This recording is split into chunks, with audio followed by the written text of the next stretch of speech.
Everyone doing okay? Good, good. So as we celebrate the 100th anniversary of the 19th Amendment, giving women the rights to vote, we thought it would be very helpful to have strong, powerful women here to answer your questions. So have your questions ready. I will introduce them. So on our farthest to our left is Mrs. Eleanor Roosevelt. She was not only a remarkable 32nd First Lady, but her power and prestige lasted many years after her husband Franklin's death. And it's a pleasure to have her here today. Sitting next to her, we're lucky to have Lucretia Mott, who is a Massachusetts person, an abolitionist and women's rights activist who has dedicated her life to these causes, and it's a pleasure to have her with us this afternoon. We also have Mrs. Abigail Adams. She was the First Lady to our second President, John Adams, also from Massachusetts. Again, strong advocate for women's rights. And we also have Dolley Madison, the wife of James Madison, our fourth president, who really elevated the profile of the First Lady, and it's a pleasure to have her here with us. And we're waiting for Sojourner Truth, but we're actually going to begin, and then when she comes, she will join our panel as our fifth panelist. So you've got your questions ready, everyone? Yeah? Yeah? Okay.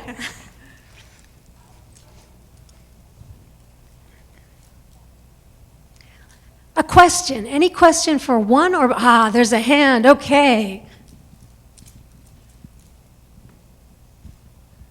Thank you for being here. Thank you for everything you did, ladies.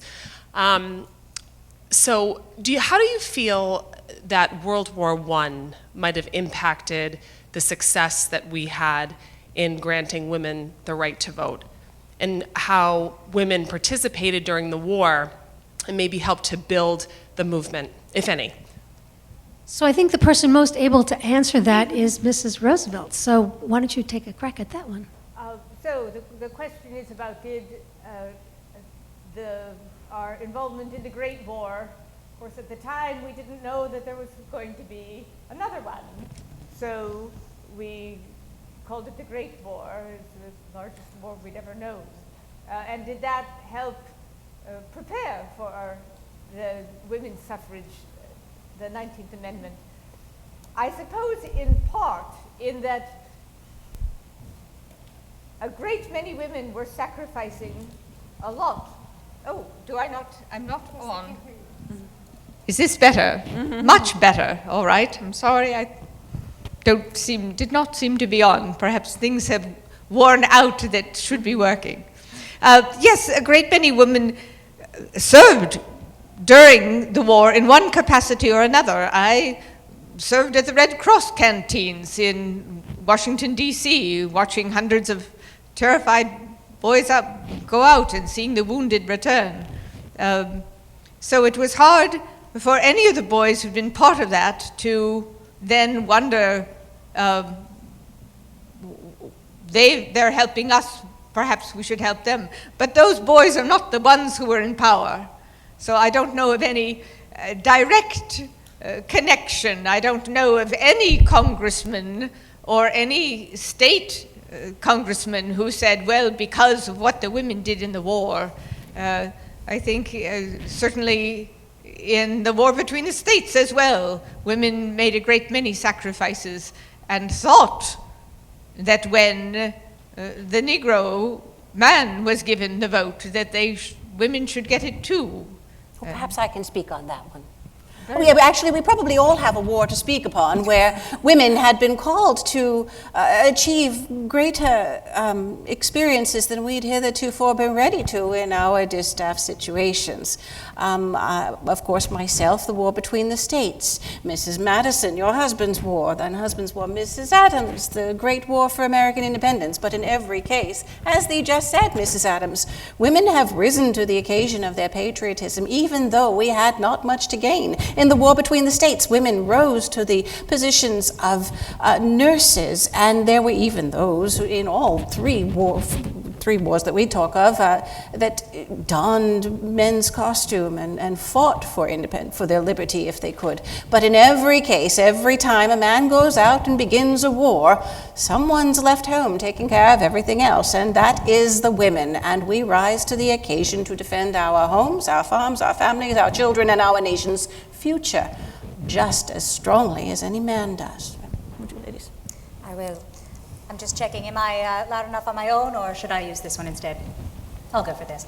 I'll speak more to the general theory of women becoming engaged, or even what gives someone, what in the natural rights aspect gives someone the right for a vote.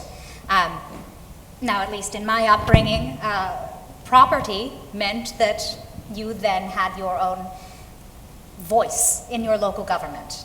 You could not have a vote if you were not a property-holding man.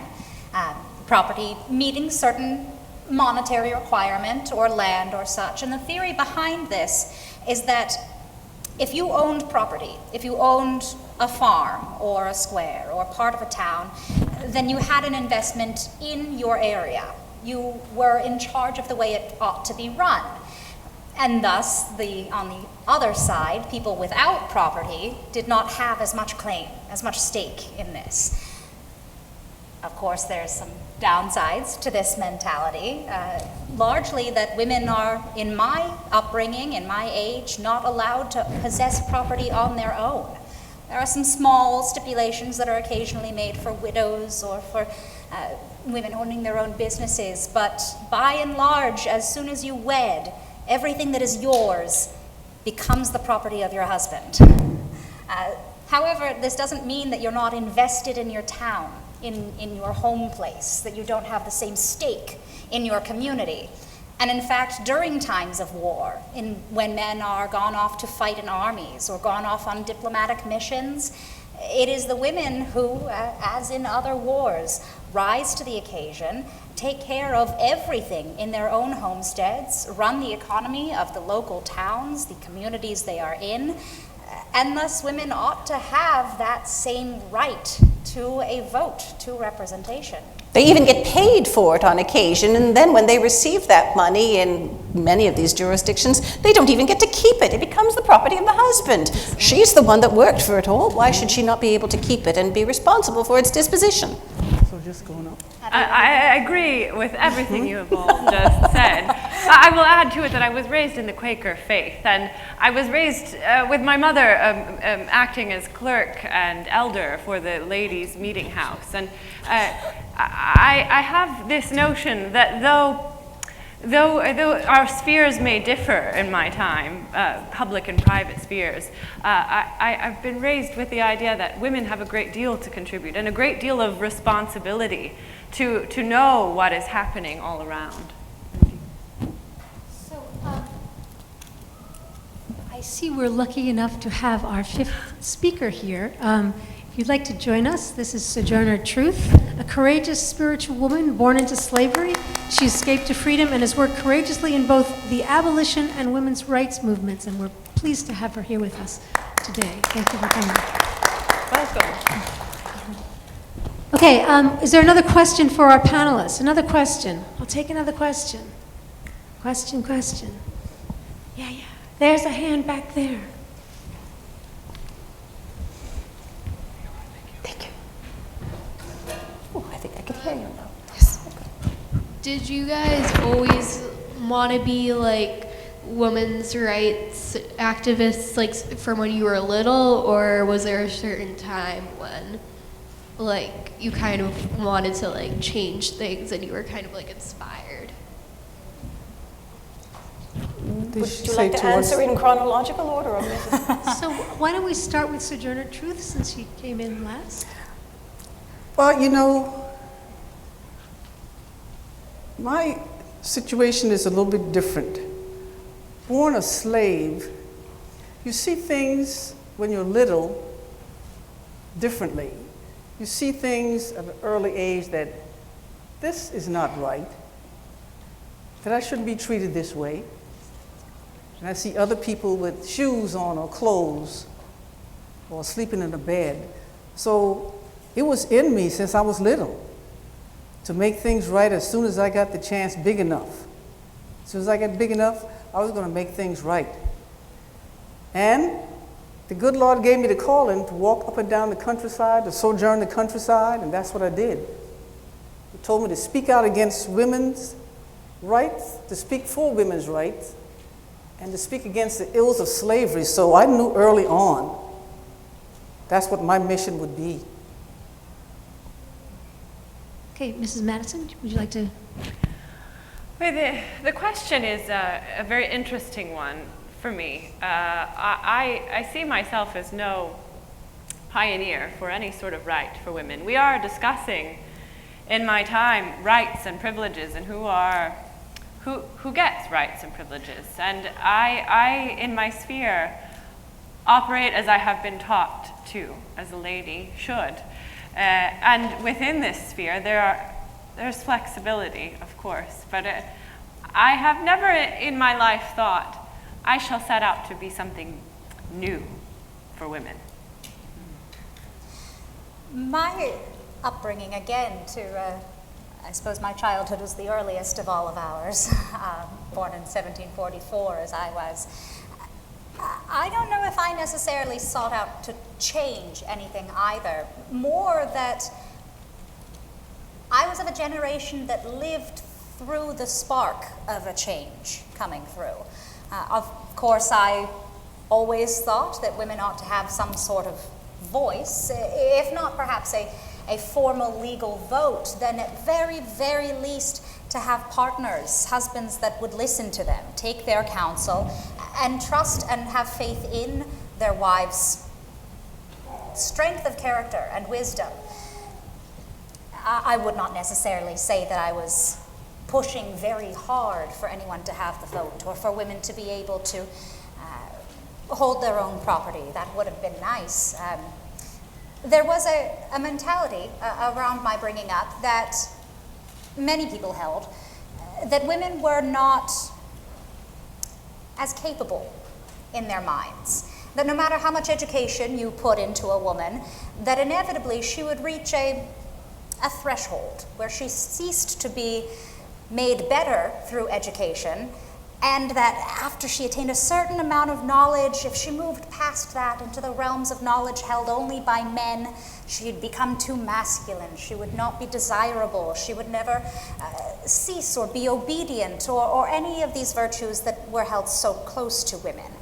And also that their minds were not able to attain that knowledge, that it would be a useless feat. But during my lifetime, there turns to be a great change in the attitude towards education of women. John will jokingly refer to me as a disciple of Wollstonecraft. My pet book. Oh, yes. Mary Wollstonecraft is an English author who in the 1790s writes and publishes A Vindication of the Rights of Woman. Of course, she publishes it first under her own name, and it has very negative reviews, and then she says, all right, fine, and publishes it under a false man's name, and everyone applauds it wildly. Now, to distill A Vindication of the Rights of Women into a very oversimplified notion, it's that women have the intellectual capability that is equal to men, that we have throughout time and society been forced into this lesser role, not because we are incapable of attaining and achieving that higher role in that wider scheme of knowledge. But rather that we have been the victims of an oppressive force. Exactly right. And that the cure to this, the way to end these evils is to educate women. Educate women on the same scale as men. And then when you have a young generation, such as the young people rising in the early American Republic, who have this idea of equality and freedoms, that they might be able to be viewed as equals. And then you have an entire nation, men, women, everyone, having intelligence and stake in their community and in their society. I should like to add, if you don't mind, that the notion that I never considered changing anything comes perhaps from a place of privilege in my life.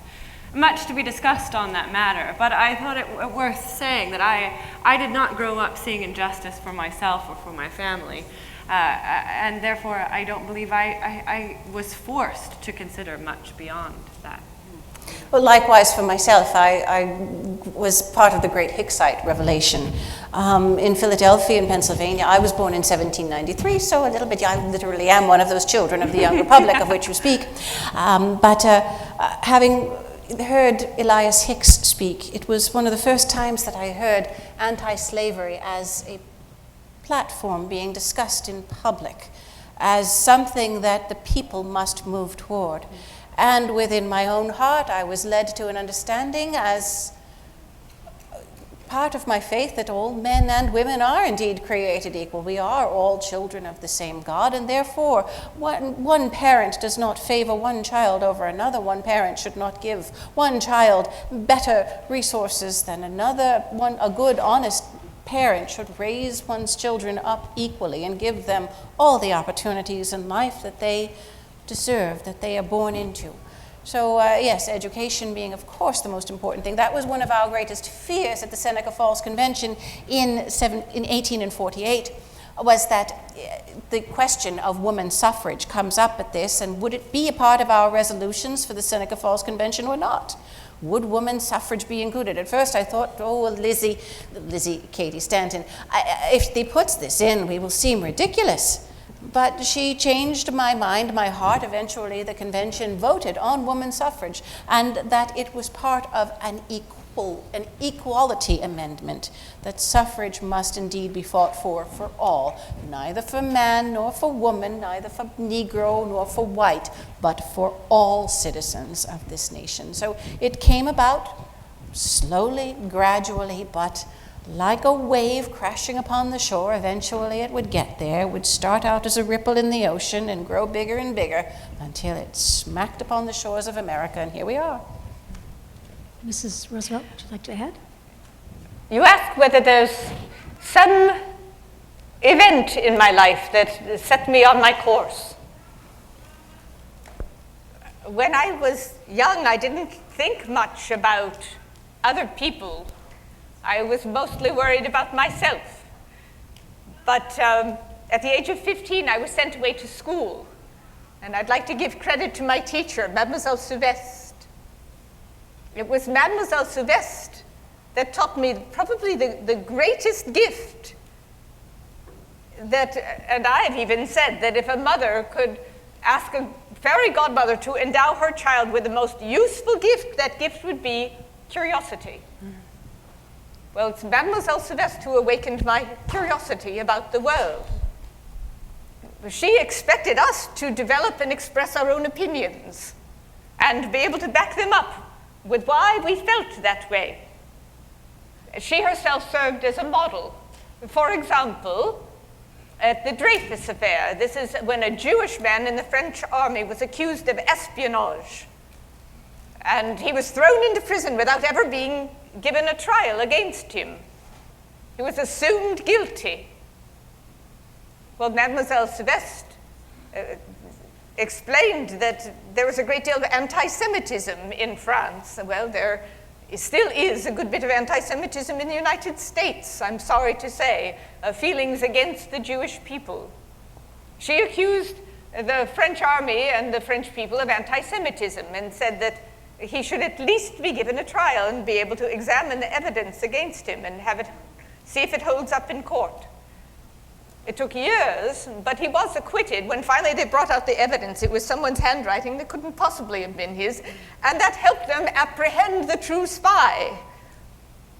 But for the years before he was acquitted, who were under her influence, heard his case fought over and over again. So she taught me that patience must be applied when working for change, and that great changes come slowly. But I took this curiosity with me, and I could give you several examples of hers, but I'd like to give you just one of my own that happened during our Great Depression. I had a chance to visit a friend who had a great deal of lament about her life because with the economic decline, she said that she had to sell one of her 3 homes and all the contents for nothing, practically give it away. She was feeling very sorry for herself. And something occurred that she had to leave the room for a few minutes. So the maid came in to clear the tea dishes, and normally I was brought up that you don't really talk to the servants, you weren't really curious about them, but this curiosity had been put inside me. And I asked her, how are you doing with these hard times? Well, at first she was reluctant to talk, but I tried to help her feel welcome, and finally she told me, she was very, very grateful for her job. And she wanted to do the very best she could because her husband had been hurt at work and could not work anymore. There was no place for him to find employment, and her sister and brother-in-law also had moved in with them because there were no jobs for them. So really, she was supporting all 4 people on her maid's salary. So she wanted to do a good job and keep that job. That little bit of curiosity made me stop and think that if you made a tabulation of how much money my friend had lost, it would be a great many, many, many thousands of dollars that she had lost. It was gone. She'd never get it back. But which of them really was suffering more during the Great Depression? The woman who had to sell one of her 3 homes and lost a great deal of money, or a woman who was supporting 4 people on her salary? I think curiosity about the living conditions of others can take us a long way. All right, here's another question. Can I get a question? Little one first. Okay. So it can be to anyone or all of them. What did you do at school? Hey, what did you do at school? All right, well, I didn't attend a formal school myself. Most of my schooling was done in the home by my mother.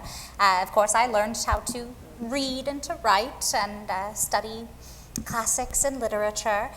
Also, like any good woman raised in our time period, I learned some of the domestic arts, needlework, preferably for me, not so much decorative needlework, embroidery and whatnot. I've got a little hand at it, but really, for me, it was about being able to mend our clothes. We didn't have a lot of money to get us through the war years, or even through the years of John's presidency or vice presidency. And so being able to be thrifty and being able to run a household in an efficient way, not waste money on anything, make sure that you're devoting your time, your attention, your resources to the best benefit possible. Of course, I know that sounds rather boring, but I do like poetry. That is my other thing that I quite loved. I have a similar education as Mrs. Adams. In my time, you are educated according to your purpose in the world. And that can be, there are many different purposes in the world that we see. And for instance, if you were a very grand lady, you might learn Latin and French and to play the harpsichord and to dance and to speak on all things, all matters with all people. If you were a farmer, or you would learn to plant in the ground and take care of your family if you had not much at all. And so I was much more a doer when I was young. I preferred to go out and play and run around with my siblings, but I was told that there is a great love of books to be found, and I did indeed find it for myself, indeed. I was educated at Quaker schools. My parents were good Quakers from Nantucket. My father was at sea for much of my upbringing, but my mother, of course, made sure that all of us children got equal educations at the schools in Nantucket. Then when my father came back after being gone for 2 years, very long story, we moved to Boston. And I attended a private school there first. Then, because my parents thought that was a little bit elitist, they put us in a public school. But then they didn't care for the education we were getting at the public school, and there was a new Quaker school opening up 4 days' journey to the west in New York, called 9 Partners. Now there at 9 Partners, I was given an education, a very high education for a young lady of Quaker faith. The boys were in their subjects and the girls had our subjects. Most of us had the same subjects, but there was one difference that I found most irritating. The boys were given the opportunity for 2 hours a day to learn Latin. Oh, and all the wonders that learning Latin could open up. The books they could read, the scripture, the poetry, the history that they could absorb if they understood Latin. Meanwhile, for that same 2 hours a day, us ladies, well, we were given the opportunity to continue to work on our needlework, our knitting, our sewing, as if we didn't already have a good enough hand at needlework. We had another 2 hours a day when we could have been learning something wonderful like Latin. So I did find, even within my Quaker faith, which I'd come to believe was so egalitarian and equal, that there was a discrepancy in how we would be educated. And I for my own self, I quickly sought to take for myself all that which an impartial creator had birthed me with, so my own curiosity would set me about to furthering my education on my own as best as possible. I think we've all sought that through reading and books and such, but that's my story of education. So, Sojourner Truth, please. Well, again, I fall into another category. Because I was born a slave, slaves weren't permitted to go to school to learn to read and write. But of course, some people, despite it all, did learn to read and write, but I wasn't one of them. But the good Lord gave me the wit and the intellect that I can pretty much hold my own against anybody that I meet. So a lot of times I would have debates with politicians and ministers and all the big people, and I would be right there to hold my own. So I was blessed with a photographic memory. People would come and read the Bible to me and read the newspaper, and I could remember everything, word for word. So when somebody asked me, I could tell them back, word for word, exactly. And I always had people around me who could read and write, and I would tell them what to put on the paper to write, and they would write it down for me. So I was very fortunate to have people around me. But I never did learn to read and write. I never did go to school. But I had a good wit and intellect. Thank you. Mrs. Roosevelt? When I was about your age, I was brought together into the home of one of our neighbors with a teacher who taught us just as a small group. And I struggled with arithmetic, but my father insisted that I learn arithmetic. So at least I was given the chance to learn it, though I had to work very hard at it. And I suppose what I liked best, there are 2 things I liked. One is, when I was even younger than you are, I had a governess, and she spoke only French to me. And because I spent so much time with her, I really learned how to speak French before I learned English. And that served me very well, because a little later, a few minutes ago, I told you about when I was 15, I went away to this Allenswood school with Mademoiselle Sylvestre, who taught me about curiosity and said curiosity was a good thing. Oh, when I was a little girl, curiosity meant only an ugly prying into other people's affairs, so you weren't supposed to be curious. But she said it was all right to be curious, and she taught her classes in French. So when I arrived, and all the other new girls arrived as well, this was in England, we all sat at the long dinner table, something like this. And I was chatting away with her when I realized how quiet some of the other girls were. Well, they might have learned a little bit of French out of a book. But I realized what a gift it had been that I had learned to speak French so young. And that has also served me at the United Nations as well. It's gifted me twice that I was given that language. And the second thing is, my grandfather's home, he had a library. And I loved reading one book after another. I could go into a different world and just find a book that you like, and it's almost like you're transported to a different place and time. Well, thank you so much for all of your answers. Thank you so much for all of your questions. Thank you for being here with us. Well done, ladies.